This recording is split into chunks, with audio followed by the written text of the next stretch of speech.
was meant to be their occasional getaway place.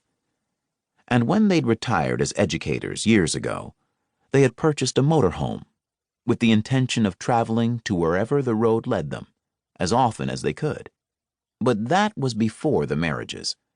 Then, once the grandbabies started coming, all he and Marilyn had wanted to do was stay close to home and shower their grandchildren with love. It didn't bother them that, over the years, their home had become the funhouse. It wasn't uncommon for one or more of their grands to drop by unexpectedly or stay for the weekend. Since he and Marilyn didn't see the visits decreasing anytime soon, Jonathan had finally agreed to consider the idea of building elsewhere, as long as they remained in Houston. His twin grandnephews, Blade and Slade, owners of the Madaris construction company, had made that job easy. It just so happened that their newest project was the development of an exclusive, gated community called Madaris Lakes Estates. The housing development was located a stone's throw from the Madaris building, a 15-story structure that was surrounded by a cluster of upscale shops, restaurants, and a beautiful park named after his mother, Laverne. He and Marilyn had fallen in love with the area and had purchased an acre lot with a golf course on one side and a huge lake on the other. Slade, the architect in the family, had designed their new house to their specifications. It had taken 7 months to build, but they had finally moved in the week after Thanksgiving. Marilyn intended for everything to be in order when she hosted her annual Christmas party. With Christmas only 3 weeks away, she was still busy putting things in place. Because Jonathan couldn't resist, he pulled her into his arms and kissed her, capturing her mouth hungrily with his. He loved kissing his wife. Her taste always ignited a measure of heat within him that age and time couldn't diminish. Even after all these years of marriage, they still enjoyed a close relationship and an active sex life, which proved you never got too old to indulge. He broke off the kiss and rubbed his nose against the side of her face. You smell good." "I smell sweaty." "No, you smell like a woman.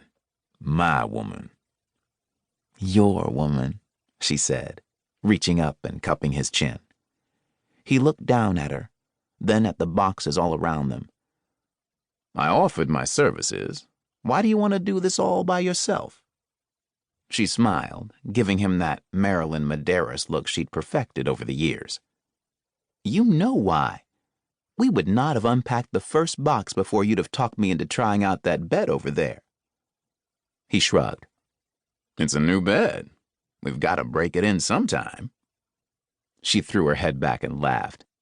"You are incorrigible. And my daughters-in-law wonder why their husbands are the way they are." Jonathan said, drawing her closer to him. "That's what happens when you marry a Madaris." He glanced at his watch. "But it's time for you to take a break. Now close your eyes and come with me," he said, taking her hand and leading her from the room, then down the stairs. "Where are we going?" she asked, her eyes shut tight. "You'll see." A few moments later, he said, "Okay, you can look now." Marilyn smiled when she saw the candlelit table set for two in front of the fireplace. The blinking lights from the Christmas tree she decorated last week with her grandchildren's help cast colorful illuminations around the room. She had been so busy unpacking she hadn't realized it had grown dark outside. "Oh, Jonathan, this is so sweet." "And guess what we're having?" "What?" "Ice cream," he said. Her eyes lit up, and he knew why. On their very first date, they'd met for ice cream. "Come and sit down," he said, pulling out the chair for her. "I'll get everything, and later, when you really get hungry, we can enjoy the dinner I made." Marilyn watched him walk off toward the kitchen and smiled. Her husband was a very handsome man, and his looks had only improved with age. Salt and pepper hair suited him, as did the beard he was now